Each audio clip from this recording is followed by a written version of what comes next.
But all right, guys, here's another question now. Who is if either guy wins, are they the heavyweight greatest of all time? And there's a caveat to this because you figure Stipe has that argument. Stipe definitely is, and I think there's an argument for Cormier. Now, Sean, let me add a second question to that. Are you basing that based off of the wins? Or are you basing that off what they've done for the game in UFC? Is Stipe the best heavyweight? Stipe is the best heavyweight because he's the longest reigning champion, 2-time. He took everybody. I mean, there was nobody that he hasn't taken out in that division, except Kane. I think Kane's the only one, but by the time he would have fought Kane, it wouldn't have been the same. It wouldn't have meant as much. Yeah, no, that would have been a. But I mean, look what he did in Ngannou, man. I mean, he took those shots in that first round. He weathered a massive storm. He weathered Hurricane Irma and stuff. For all that you don't know, hit Florida, Hurricane Irma 3 years ago. But what about Ryan? Are you speaking up next? You want me to go? No, you can go ahead, bud. I think for the same reasons that Sean said, I think Stipe is the best, being that he had gone through everybody while they're in their prime, at the end of their prime, or just coming up. I think he ran through every great fighter that there was and is. But if I had to say all around, like the best heavyweight, I'd still have to turn back to my boy Iceman Chuck Liddell. I think he changed the games. Light heavyweight. Oh, no, that was a light heavyweight. Oh, my God. I'm sorry. So then I would have to say. Someone's been drinking tonight. Not Chuck Liddell. So then for the heavy. No, then you know what? It would have to be Stipe. I don't think it's even a question because, I mean, the run that he went on before Daniel beat him, I don't think there was another one in the division like that.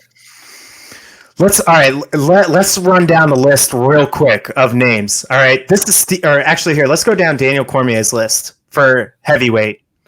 Stipe Miocic, Derek Lewis, Stipe Miocic, Volkan Ozdemir. That's his heavyweight. Volkan's not a heavyweight. All right, that was his light heavyweight. Yeah, that was a light heavyweight title fight. But he beat Bigfoot in Bellator. Yeah, that was what I'm talking about in the UFC. If we go over to Stipe, before the Daniel Cormier fights, Francis Ngannou, Junior Dos Santos, Alistair Overeem, Fabricio Verdum, Andre Arlovski, Mark Hunt, Junior Dos Santos again, Gabriel Gonzaga, Roy Nelson, Stefan Struve, who he lost to in that one. But that's two totally different lists of names there.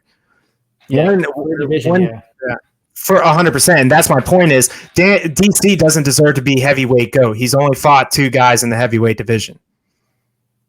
So to me, it's either Stipe or nothing. I mean, Daniel Cormier, you can make that's the one division that there's really just not much competition because for a long time, nobody was really reigning over that division. No, but I mean, hey, at the same time, that's what makes you great. I mean, that's what makes you a GOAT is when you can do that, is when you can reign over and take a spot that nobody can hold on to. Every other division has had a champion like that, except lightweight too. Actually, lightweight I don't think really have. Maybe BJ, but lightweight's never really been a dominant weight class either. Yeah. So I don't know. If you look at those names, you're considering he beat Alistair Overeem. You're considering he beat Verdum. Knockouts. You're considering he beat Dos Santos. Those are all ex-champs. Yes. Early knockouts, he really wasn't in much trouble. Andre Arlovski, man. Mark Hunt. I mean, that's just some names right there. Those are ex-champs, man. DC hasn't done that at heavyweight. What's that? Arlovski was on a run, too, when he fought. Yeah, he was. So, to me, it's either Stipe Miocic I think he's already the heavyweight GOAT as of right now, just because he did have the longest reigning heavyweight. He was the longest reigning heavyweight champ. I just don't think DC gets that title in this win, even if he does get this win. I think he's more. Yeah, DC's just more his whole body of work. I had somebody. Yeah. If you want to say one of the MMA GOATs, that's different. If you want to talk MMA GOAT and where he stands on that list. He's not an MMA GOAT. You don't think so with his run at light heavyweight? I mean, literally, he would have ran that division if John Jones was all there. I say is John Jones. Well, John Jones was there. Yeah, well, John Jones is the GOAT. I'm just talking about we're talking 10, 15 best fighters all time. You don't think DC's up there in MMA? We're gonna make a GOAT list of 10 to 15. I would say GOATs are top 5. Yeah. So you have to argue. Okay, but all right. Even if you just do top 5, would you not argue that if he's not number 5, he's sitting right outside of that? Yes, outside of it. Yeah, he's top 10. So that's mine. We're talking about GOATs. We're talking about Anderson Silva, John Jones, George St. Pierre. Yeah. And Mighty Mouse. Matt Hughes. You can put Mighty Mouse in that conversation. That's it. Yep. What about Matt Hughes? Nope. No, Matt Hughes. He lost to GSP. Yep. So. And GSP had a longer reign. I mean, I know he beat GSP once. What about BJ Penn? No. Yeah, he beat him.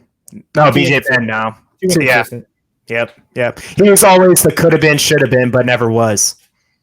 That's really the real three argument is Anderson Silva, George St. Pierre, John Jones. 100% discussion in my opinion. And to my point, like that's where DC belongs. He belongs in just the outside of that. He's the second tier.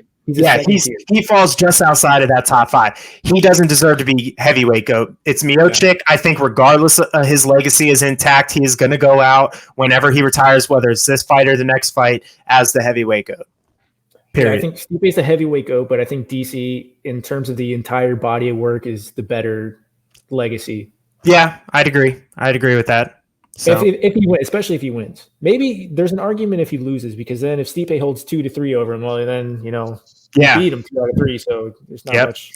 Then that also means that DC lost to his 2 biggest opponents. He gave up 2 of those 3 fights to each of them. So Yeah. So. If DC had maybe split with John, then maybe you can make an argument for the GOAT discussion because he took out the GOAT, but. Yeah, he wasn't even close. Yeah, unfortunately for DC, he just like the rest of his athletic achievements, he's kind of the second tier guy. Yep, for sure.